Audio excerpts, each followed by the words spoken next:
Welcome to Balvaird Castle. The castle is situated 15 minutes south of Perth, amongst the beautiful rolling Perthshire countryside. The name Balvaird is from the Gaelic word Balvaird, meaning township of the Bard. The castle was built in 1495 for Sir Andrew Murray. He acquired the lands of Balvaird through marriage to the heiress Margaret Barclay. It is believed the current castle is built on the site of an earlier fortification belonging to the Barclay family. Over the years, the castle was extended.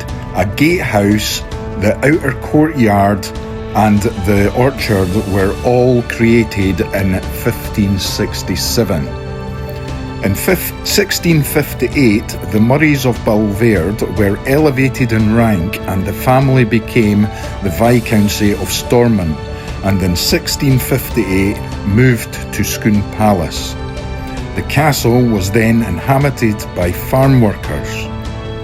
The Murray family owned Balvaird until 2017, when it was taken over by an American.